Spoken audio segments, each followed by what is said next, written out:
guys, Hail Mary Beach, everybody, it's MicheleMarieDalene, and I did explain with their little thingy today, and it works fine. But I'll be honest, up front, it's like entering an alien world of Braille dots. But this works. I saw something new coming. Well, new to me anyway. The last one I had, Look at the side of the pretzel. Alright, so this is a pretzel, okay? This is what they came with here. This is what they had. They also had pizza, of course.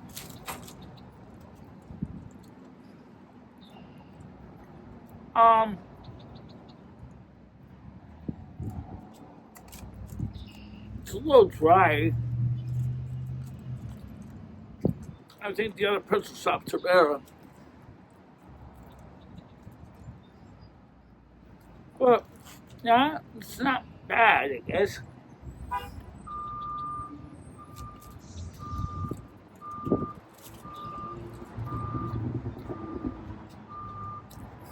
Alright, so.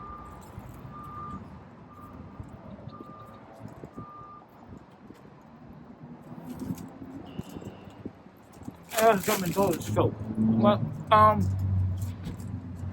the soda fountain was only offering lemonade today, so.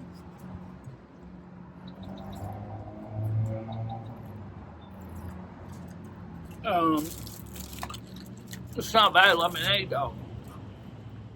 It's not sugar free. Now, so let's talk about the highway was working. Once I bought a long enough cable that was in good shape, it worked fine. The problem was, well, the cable I found, I had made it longer from the standard 5 foot to 20 foot long. So I had this huge honking cord dripping all over my desk. I had to pull it up. Now, there it is. VoiceOver recognizes it.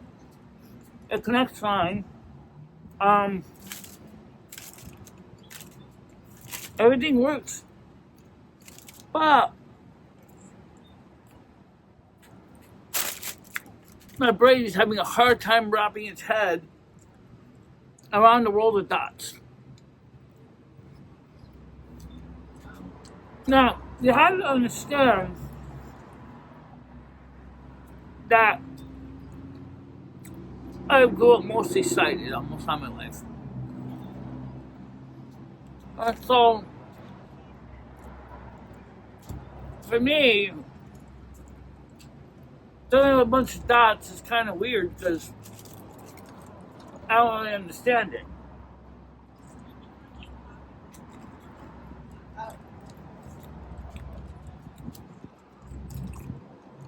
I know my blind contemporaries are probably laughing at me. Like, did I ever learn how to use VoiceOver? No. And I try to learn to use VoiceOver with Braille? Yeah.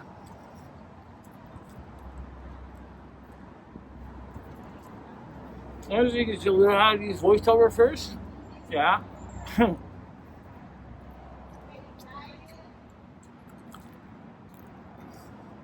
Yeah.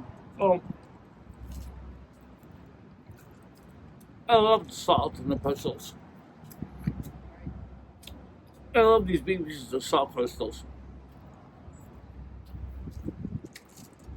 The pretzel shops, Mr. Pretzel, whatever it's called, they're good too.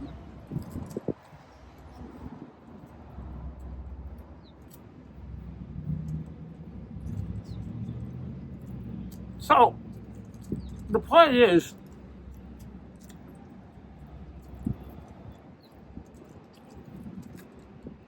I don't know how long it's going to take me to learn to create an internal memory map of everything I'm doing on the computer.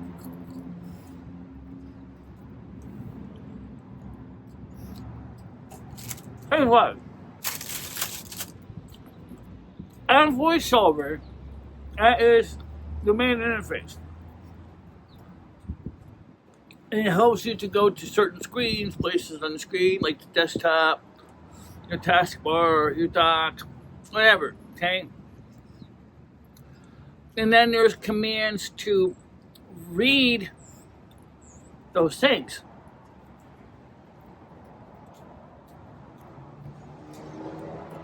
Well, if it has a screen that has text in it, I think it's like VoiceOver read or something like that. And it'll come in, it'll read this section of screen. Now, the enter text, there's a code too, alright? So when them text it,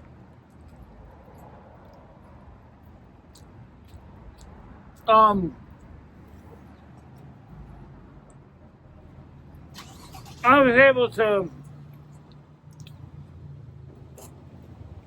enter letters, numbers, and Braille fine. Well, yeah.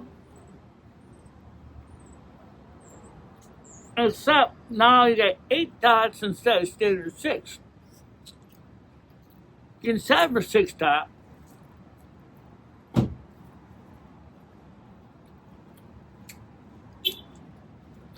And it works okay.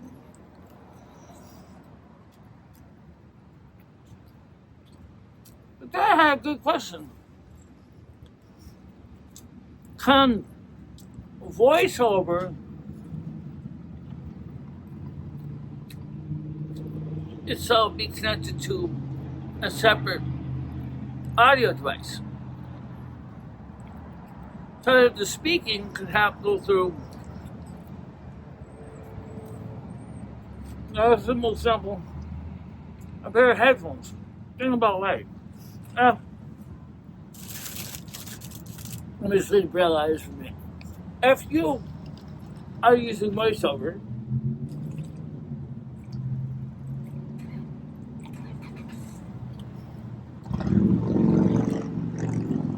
when you tab over to the YouTube comments,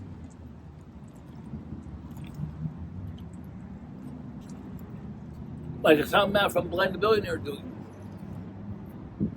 He's reading his comments through his headphones.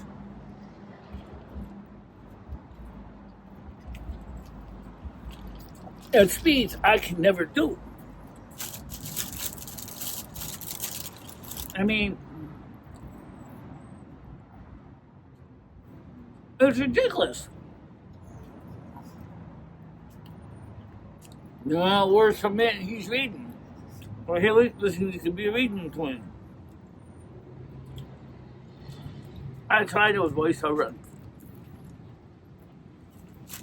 No, fuck. And the voice was like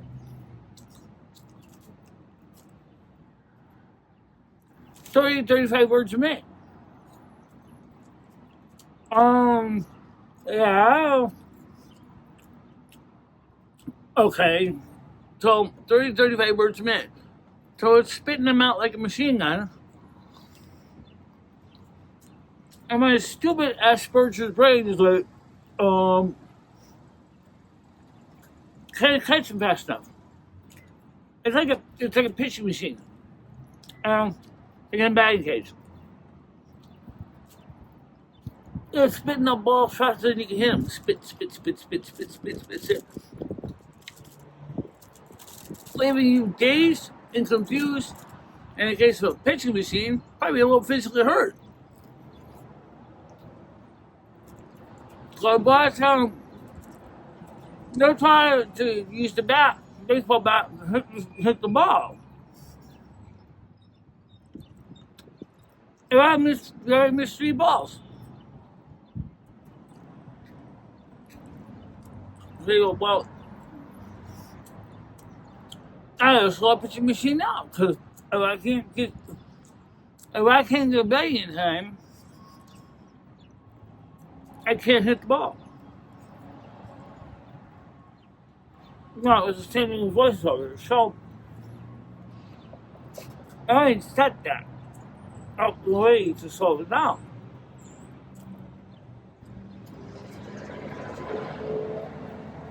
Now, the thing is very clear and tells me exactly the commands that my Braille display uses to navigate the screen. A whole nother layer of commands. And you have a Braille display to control the screen. Okay?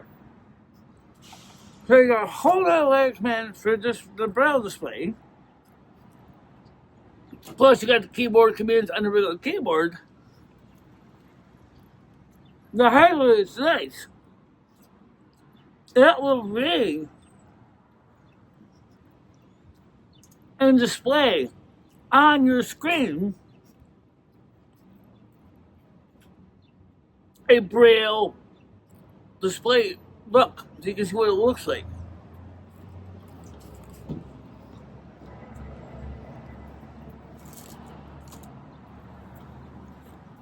Honestly, so it shows on the screen what my thoughts are showing on the keyboard.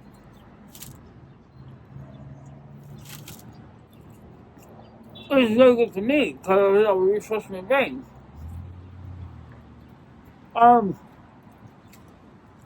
Get really familiar with the Braille display, but what I'm going to have to do, excuse me, is look at the hiccups.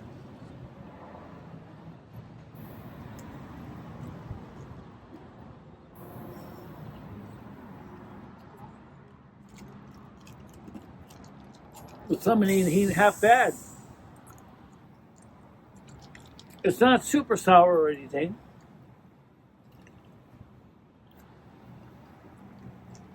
It's not super sweet either. To me, it's just about the right balance. Okay, so what I'm saying is now I have to figure out how to, one, navigate the Braille display. Two, learn how to enter some of the different codes that we use in everyday print on Braille. Alright, let me see if I can explain this in an easier way. After you use Unix or Linux, you already know about this program. If you know the Mac command line, you'll probably be used to the program. Let's talk about VI. Or we could even just, it's also something similar to WordStar, okay? I think you'll know more about VI than you do WordStar.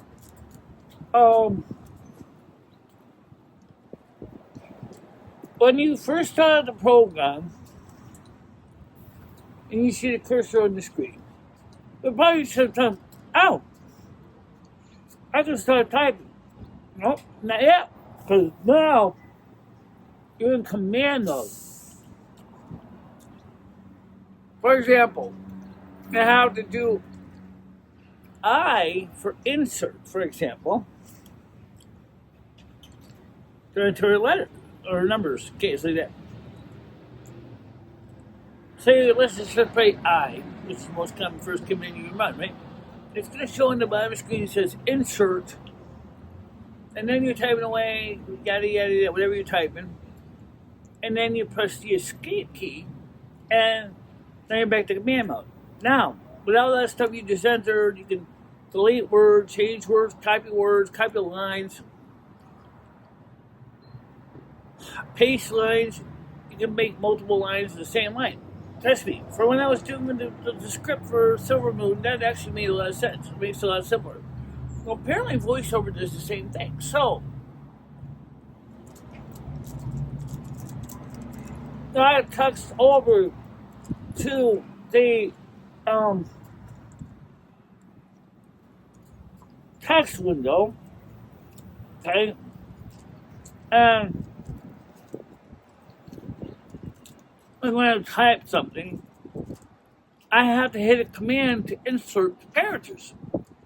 The problem is, I don't know what command it is. But once I find out, I would be able to enter in that. And there are commands for all kinds of stuff. There are commands for websites. There's commands for tables. There's commands for controlling musical functions. There's commands for operating the system controls. Accessing system management tools. And you can do it all, obviously, from VoiceOver. And so you can say VoiceOver is a user interface on top of the Mac's user interface.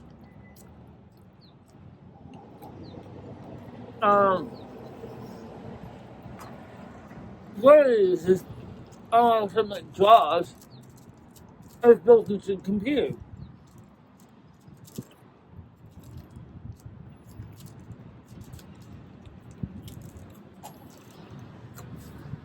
It's some alien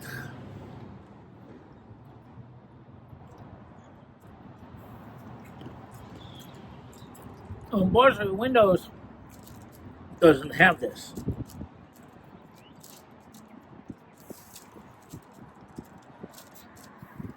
I tried Windows Screen Reader. I tried two of them. And I deleted them both in the New York second.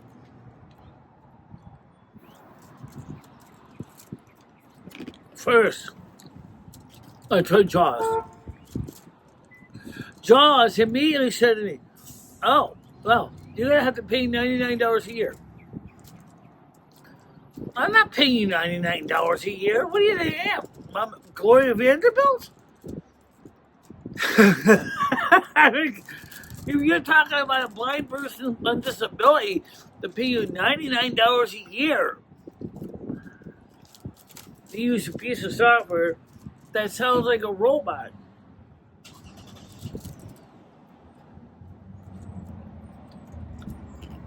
Whereas my Mac Mini sounds like a human being, or more so than JAWS did.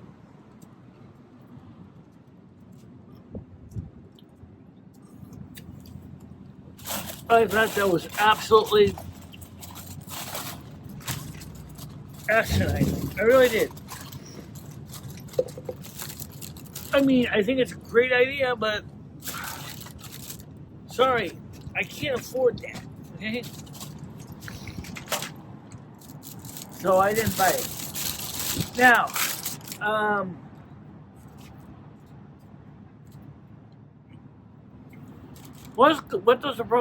how good quality is the reader? Okay, let's talk about that. Number one, it looks like it never was really used. I don't see any kind of marks on it. I don't see any scuffs on it. Of any significance anyway. I saw no scratches on it. Well, I did not open it to take a look at the battery. I'm going to tell you, that looks very good.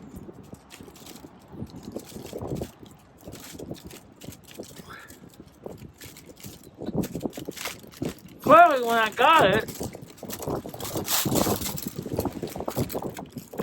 the battery had run out. Well, that happens, you know.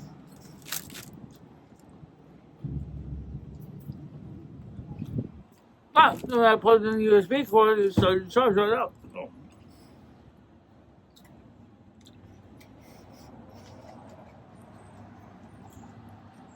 Nothing.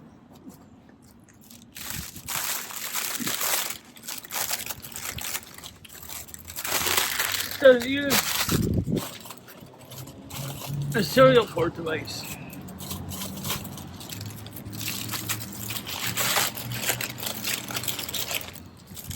Let me tell you what I've found so far.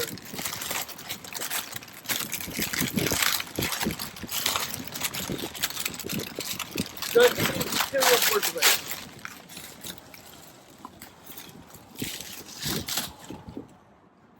Yes, I believe it is using the USB serial device driver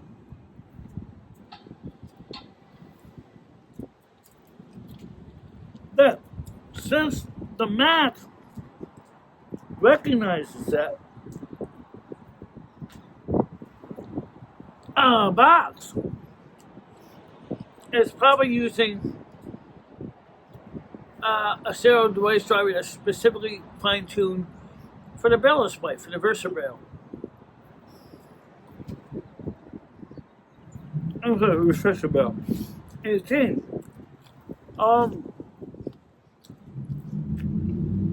It's a really neat device. And it works. Okay. I haven't tried it on my phone yet. No, I have not. That'll be the next project. Does it work with this phone? First, I have to figure out how to enable this, turn on the Bluetooth.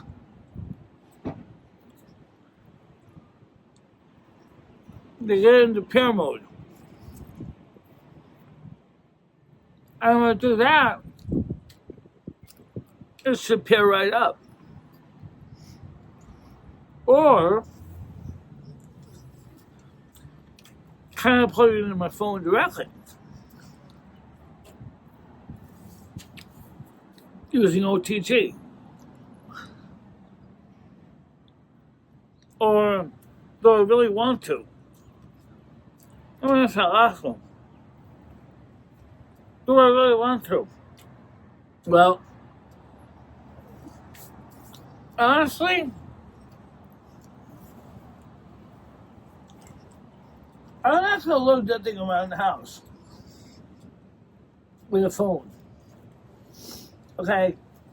For one thing, it's too damn big. Actually, it's just too clunky. I mean, it's small, but I don't usually take my phone out of the house anyway. Number two, it's too damn expensive. Now, imagine how much that thing costed when it was brand new. When that thing was brand new, it probably costed about $2,500. Now, you can think about how that would mean for a blind person.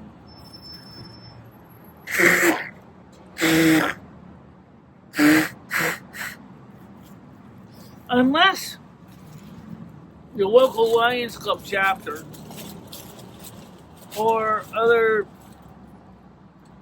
programs for disabled people to get adaptive technology is going to sit there and float you $2,500 for adaptive technology. More than likely, you're buying this thing out of your pocket. Okay? This is the part that gets me frustrated.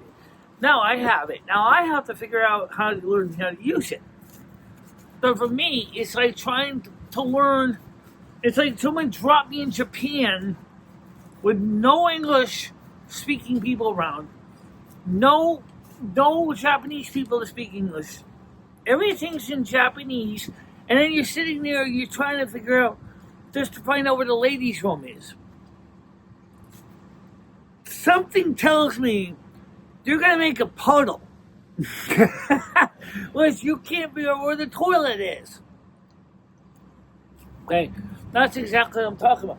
That's what it feels like. Just from playing with it. It's like someone dropped me in a foreign country. No instructions, no guidelines, no map. Not a prayer in the world is going to help you if you cannot at least learn something of the country. at least you can say, in equivalent to the country example, is, well, I at least know where the bathroom is, and I know how to leave the building of the airport, and I know how to locate a phone, but I don't know anybody's phone numbers to call, but at least I know where the phones are. Yeah, that's kind of what it feels like. Now, but at the same time, is if somebody in Japan started talking to me in Japanese, I wouldn't be able to answer them, okay?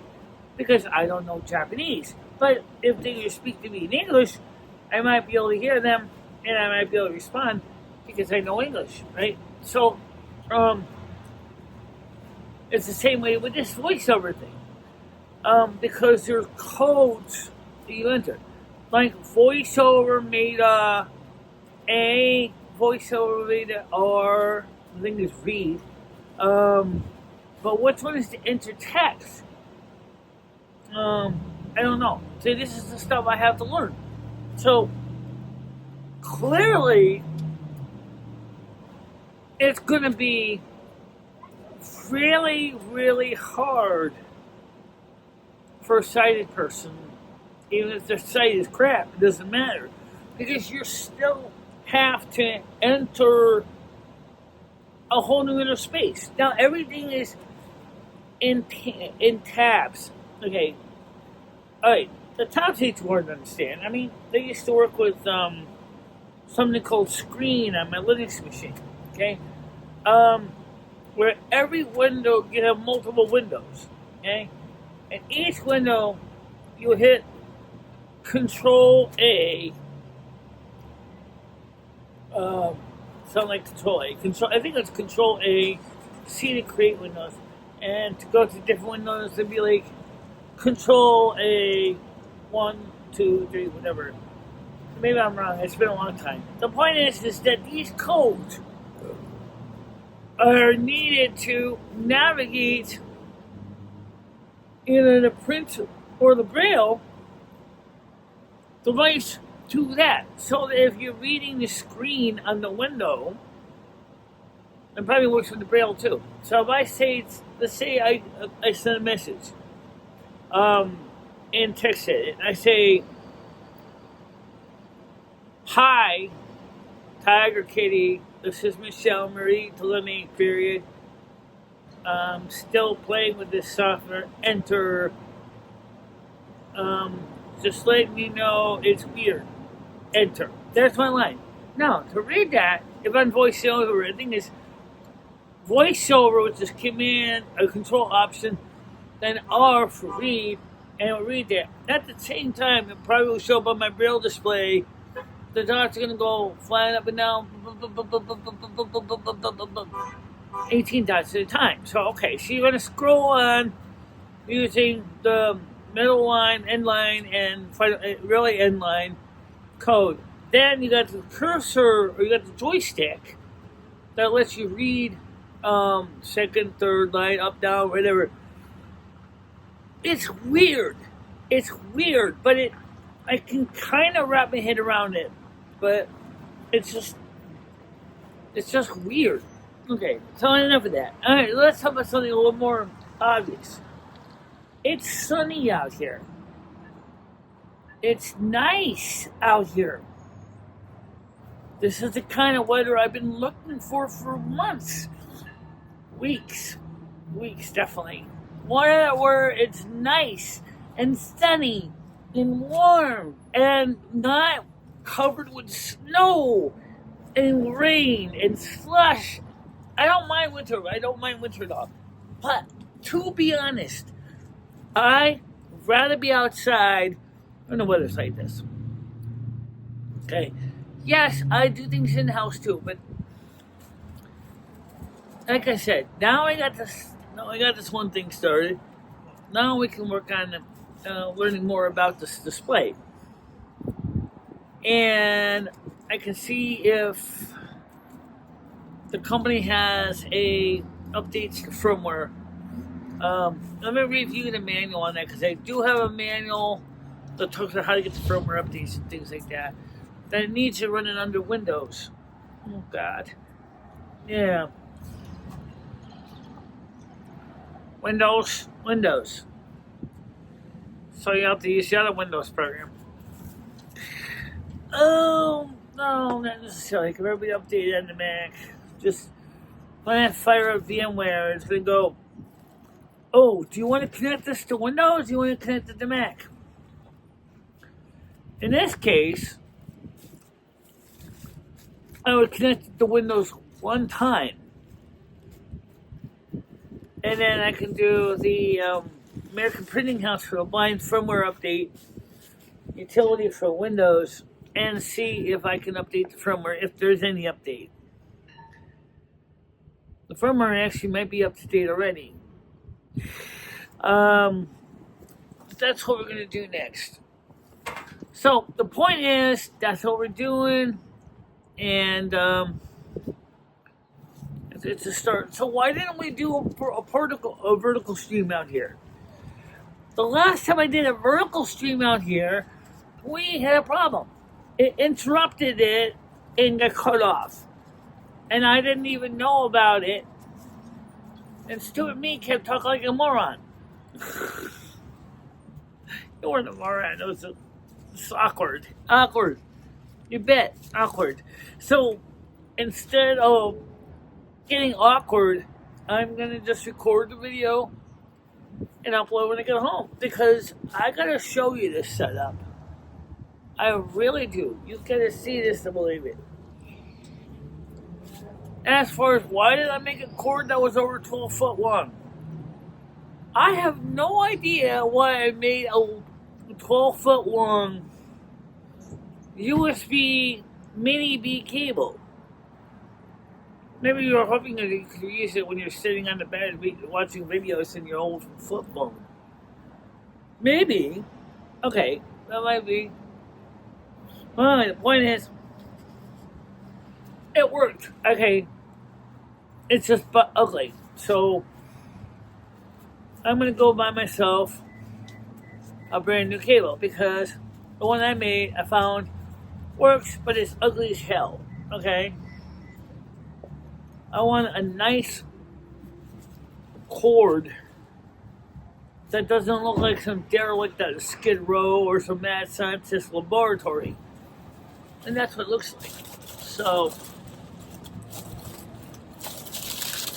alright, so now I'm going to do is I got to go inside the store. I'm going to get some milk and some other things and take care of that. But for now I'll definitely going to be showing you the setup when I get home. I don't know how I'm going to explain it all. This is bizarre. But we'll try. Alright guys, let you guys go. Talk to you later. Bye bye guys. In the summer's embrace, she finds her way, twisting and turning, she won't let things sway. With love for the music and fire in her soul, she